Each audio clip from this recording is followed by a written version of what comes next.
Let me ask you a hypothetical situation today, and listen. Don't just work with me here.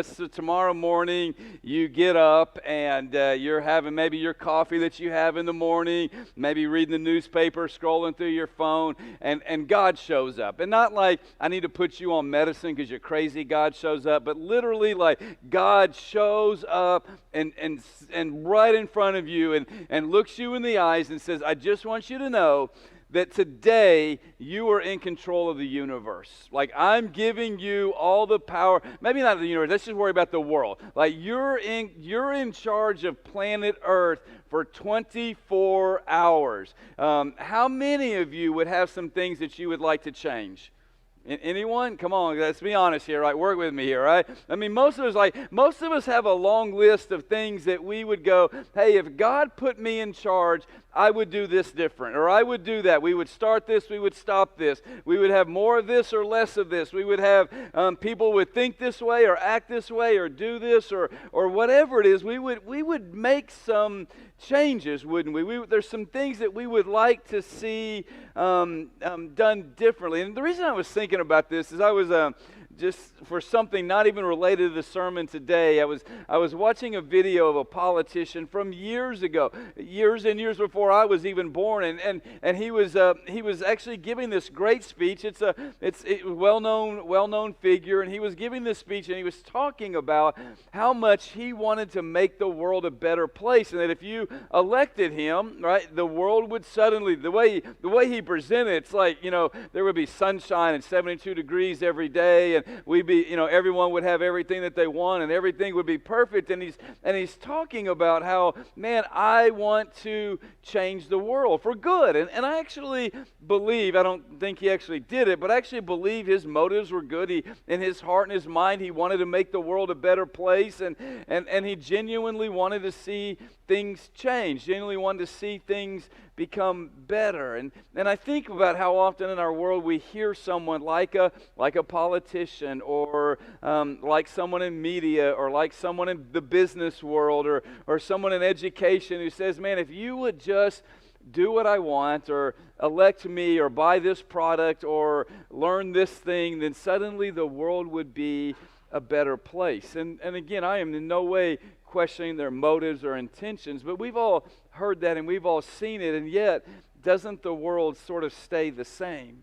I mean, it changes, right? I mean, I know we have like technology now we didn't have 50 years ago, and I know that there are some things that are different, but really, when it at its core, doesn't the world seem to stay the same? Doesn't it sort of continue on the way that it always has? There's always going to be people who are rich, and there's going to be people who are poor, and there's joy and there's suffering, and there are people who are good and good things that happen, and there are people who are bad and bad things that happen because of that. And we have this world that while it may not look exactly the same at its very core, it really is. And I think that the reason is simple. I think the reason that in spite of what politicians, in spite of what business leaders, in spite of what even people in education or people in media say, the reason that the world often stays the same is that we're trying to change a temporary world, an earthly world with earthly things, and they just keep on going and going and going. So we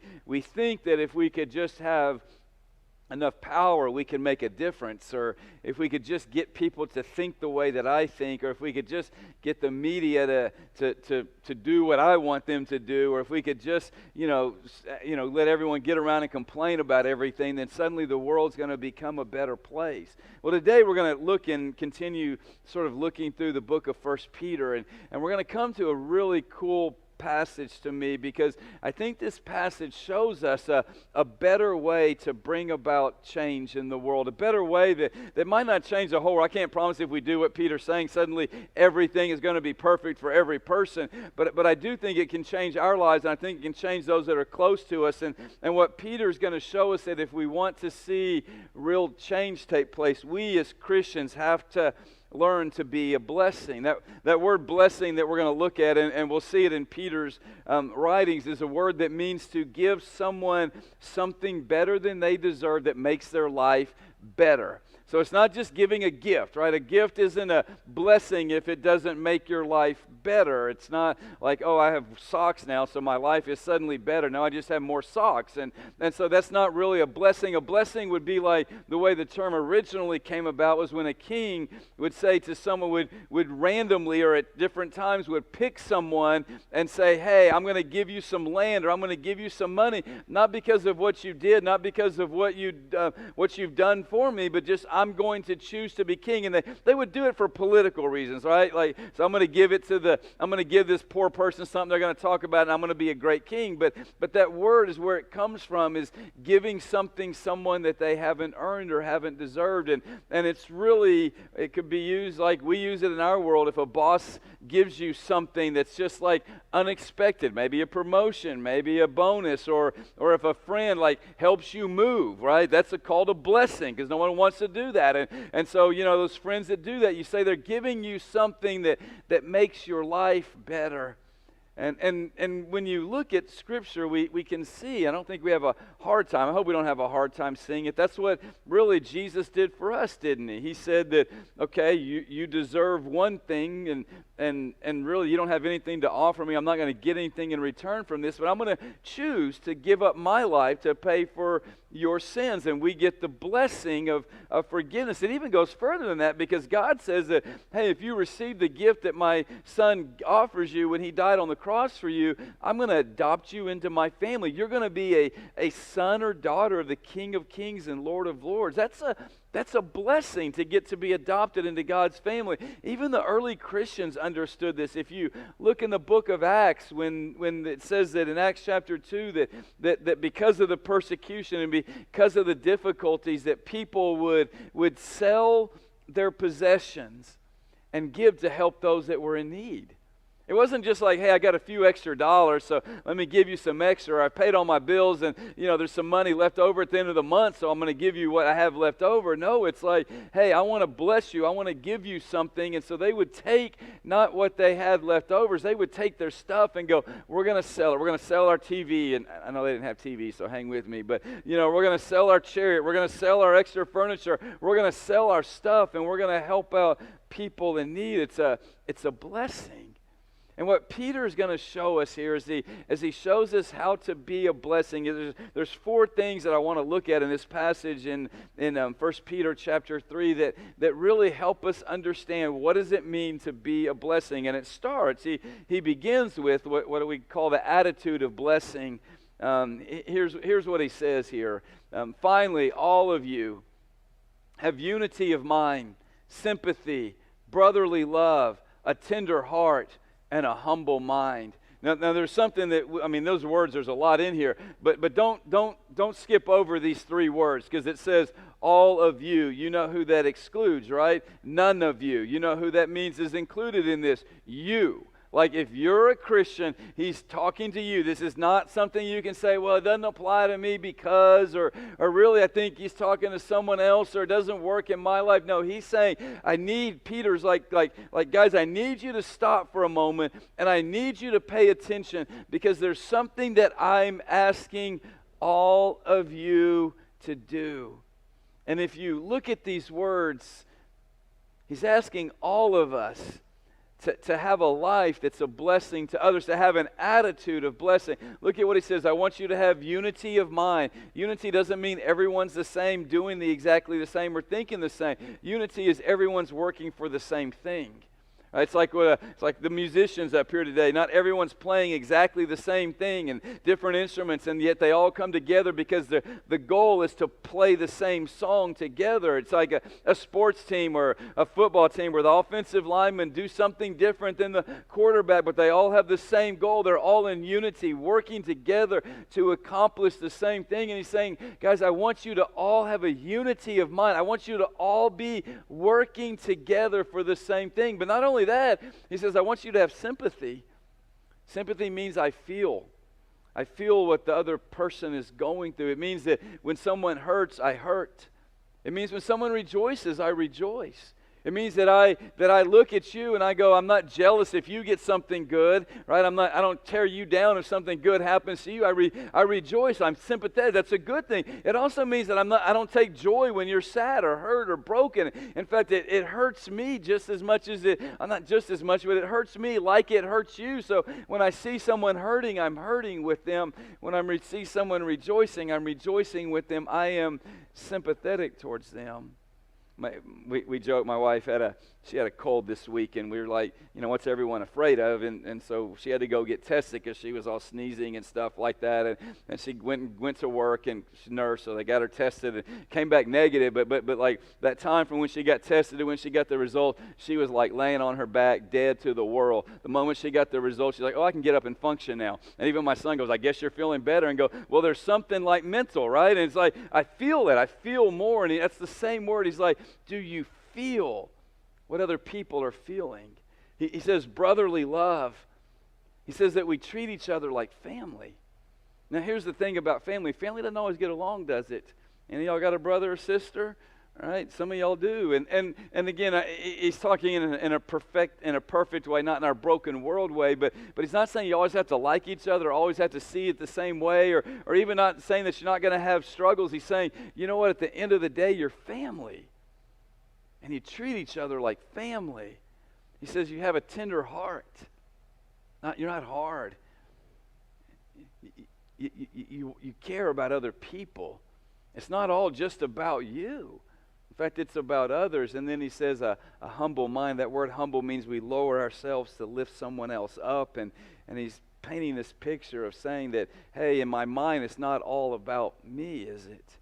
It's not just about me. It's about you. It's about each other. It's about people. And you look at this list, and it's such a short verse, but man, this list is intense, and they all deal with this attitude that we have towards others. It means that it's not just about me. It's about you. And it's not just about you, it's about me, that we come together and that we say that, you know what, here is the way that I see you and the way that I see the world. And we sometimes look at these and think these are all emotion words and feeling words, but the truth is every word here, every phrase is a choice. You choose to have unity of mind. You choose to be sympathetic. You choose to have brotherly love. You choose to have a tender heart. You choose to have a humble mind.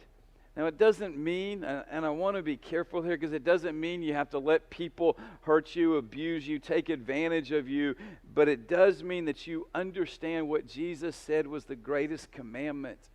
When they came to Jesus and asked him the question, Jesus, what's the greatest commandment? What did he say? He said, love the Lord your God with all your heart, mind, and soul, and love your neighbor as yourself. Love the other people as yourself. And in fact, the way he phrased it, he says you can't really have one without the other. And in fact, you can't claim to love God if you don't love others, and you won't be able to love others if you don't love God. It all comes down to this choice of, I am going to choose to love others.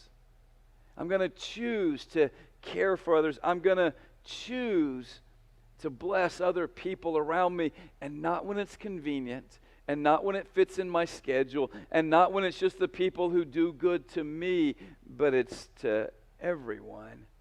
And so Peter starts by talking about the attitude of blessing, but he doesn't stop there. He continues on in what I'm going to call the action of blessing. Let's keep reading. It says, do not repay evil for evil or reviling for reviling, but on the contrary, bless. Give what they don't deserve. For to this you are called, that you may obtain a blessing. What is natural for us? Someone hurts me, I want to see them hurt. Am I wrong in that? And maybe we wouldn't maybe someone would hurt me, I don't go up and beat them up in the back alley or something like that. But when someone hurts you and then you see them getting hurt, or something bad happens to them, don't you get a little smile on your face? Come on, let's own it, right? Don't you go, well, they're getting what they deserve. Isn't it natural that if someone does something that I don't like, I'm going to respond in like kind, and really we don't even usually do it equal. We usually we want to do it even more, right? Because you hurt me, so I got to hurt you more to show that your hurt was worse, and so I'm gonna show you who's got the strength and what you did, and we want to see that, and that's so natural and so normal for us. And we even say things like, I'm just treating them fairly. We even say things like, well, what do they expect? And Peter goes, I'm going to say something different. I'm not going to don't repay evil for evil or reviling for reviling, but on the contrary, do the opposite of what seems natural to you. Bless. Bless.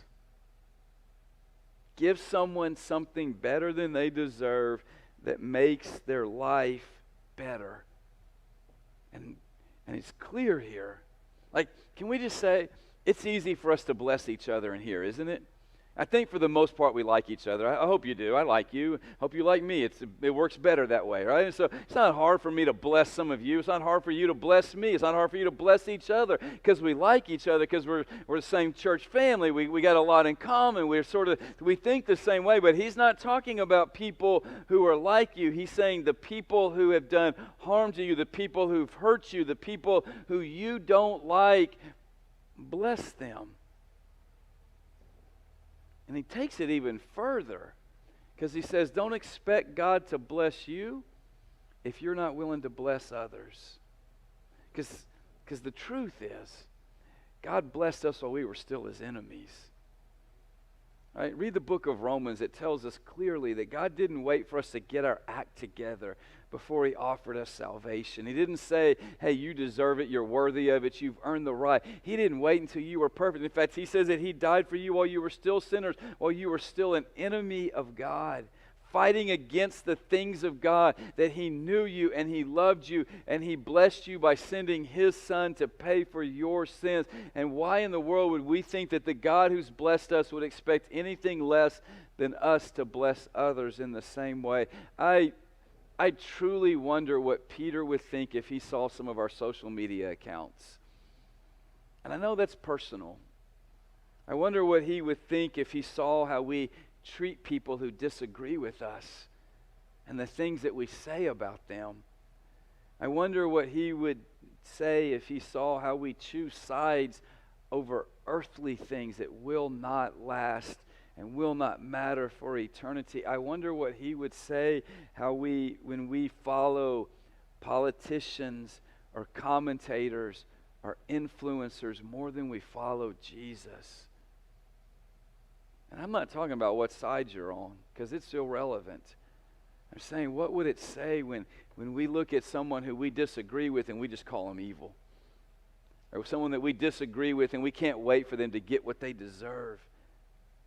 Someone that maybe even hurt us, and we're more concerned about getting revenge or getting even than we are about telling them about Jesus. It's easy to bless those who bless me. Peter's saying, why don't you bless those who do bad to you?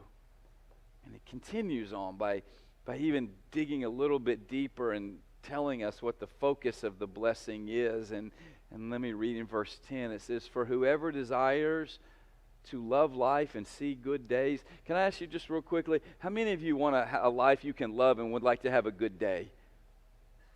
Seriously, we had a couple of weeks ago, Emily and I were sitting down at the end of the day and just at the end of the week, and we were just talking, man, it's been a really good week, and just how cool that was, because you know what happens most of the week? Something comes up, and something hard happens, and something unexpected happens, and so it almost stands out when you can have good days, and you love them. And well, Peter's saying, you desire to love your life, and you want to see good days, let him keep his tongue from evil and his lips from speaking deceit.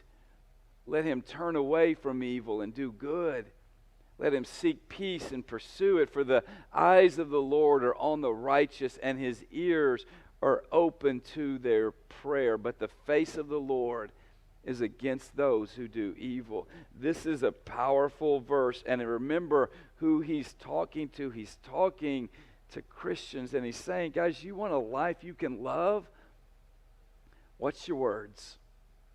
Watch what comes out of your mouth. Turn from evil, and that not just turn away from evil, but actually turn towards good and seek and pursue peace. Bring about peace wherever you are. Man, when you look at this, can't you see that he's saying that a life that blesses others, that's making this world better? Cannot tell you how many times I've talked to people who will tell me something like, the world is against me, no one likes me, I don't have any friends.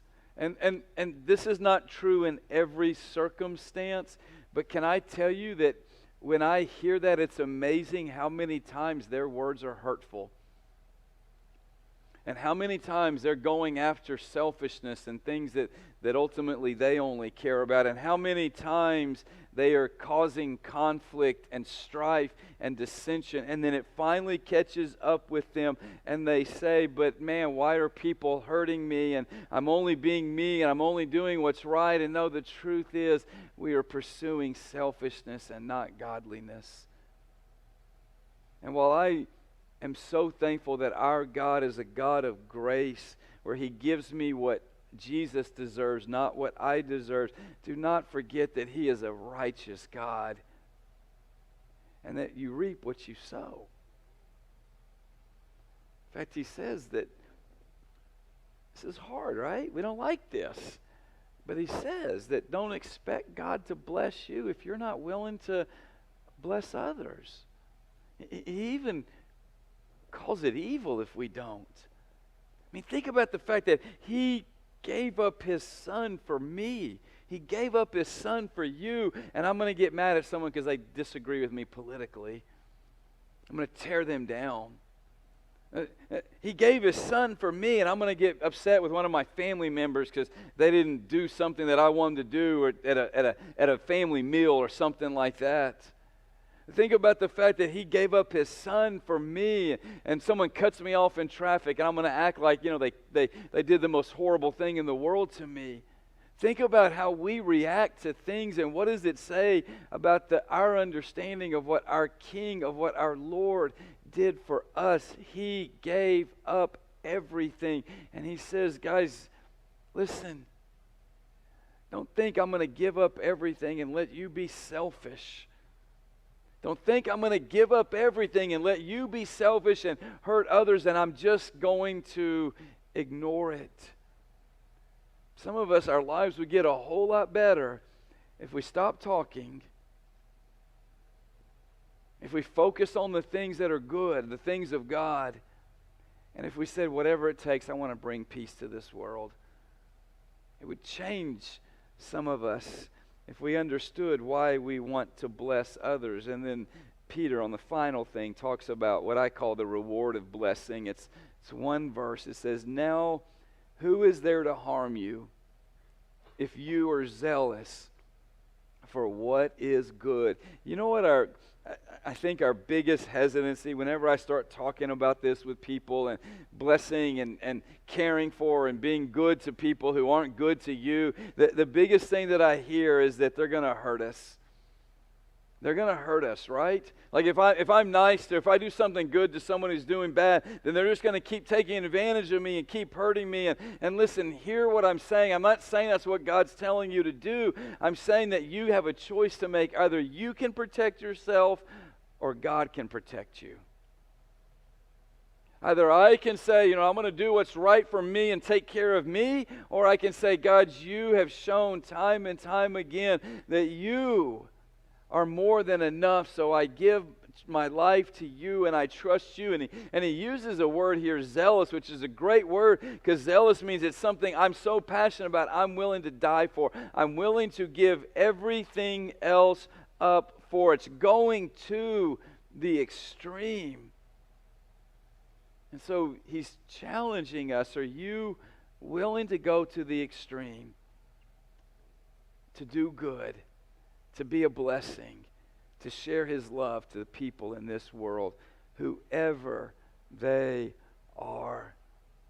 And He challenges us, right? Do you trust Him enough to take care of you? Do you trust him enough that even if this world and this life ends, it's okay because he loves you and he will welcome you home?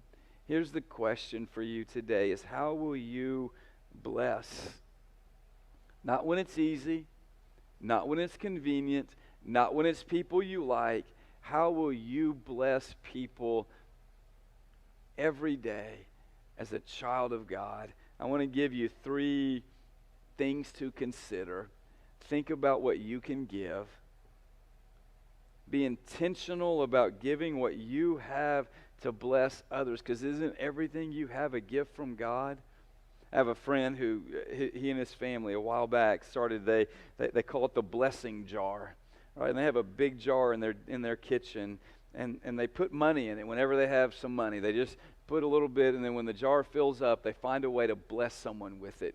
They just give it. I mean, it's like they've helped people in their church. They've helped people they didn't even know. They help people that they've heard about. I mean, sometimes it's people they've known a long time. They just find ways. They don't take any credit. They're not looking for a big thing. They just, in fact, I don't think very many people know. And he told me a while back that, man, we started doing it. We weren't sure, and it wasn't a whole lot of money at first. But pretty soon, it's like that money started growing. And pretty soon, my kids started getting into it. And pretty soon, we got to see people's lives change, and it began to change our lives. What if we started saying, God, you know what do you want me to do with the things you've given me to bless others? Maybe that's not your thing. Maybe it's making serving a priority.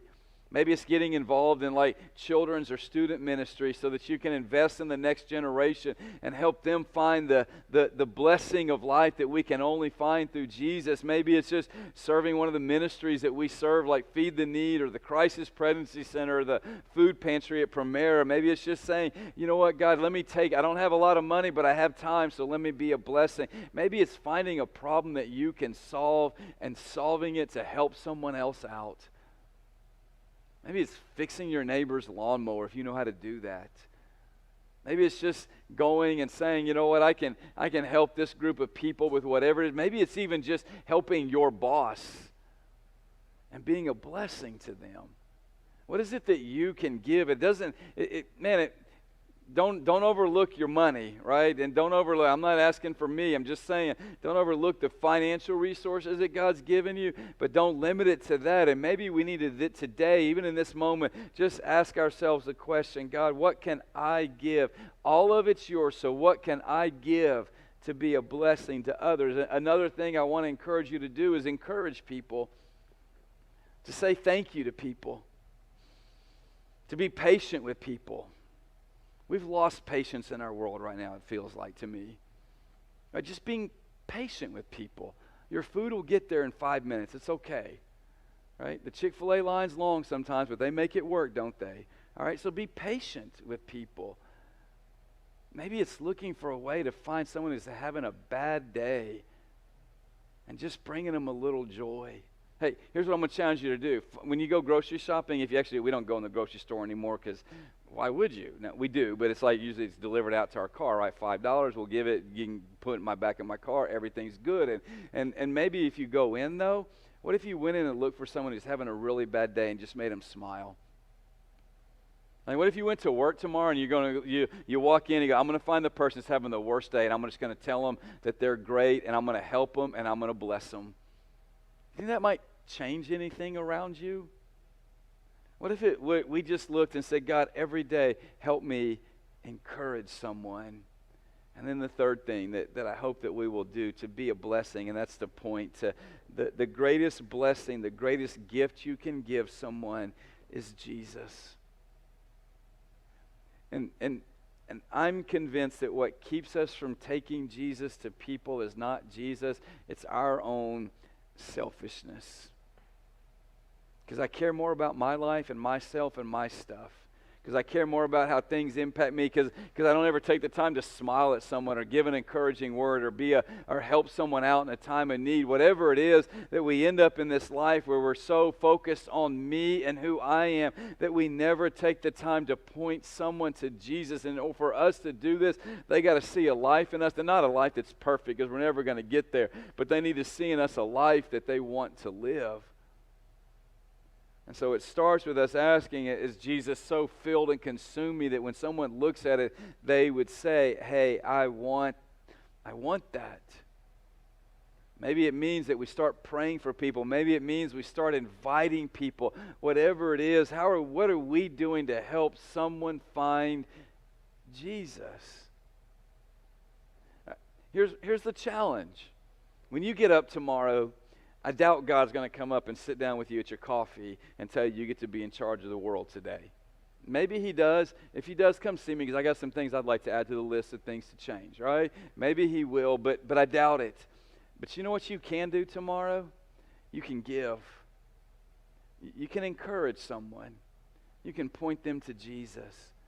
And it may not change the whole world, but it might change one.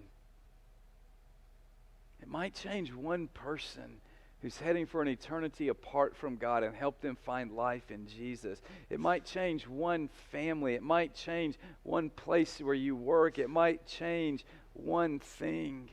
Guys, man, listen, I pray for our politicians. I pray for media. I pray for those in education. Man, teachers are going back, some of them next week or the following week, and they got a whole lot on their plate, right? And I pray for all of them. But as important as all of those things are to our world, man, God said if you want to see it change, be a blessing.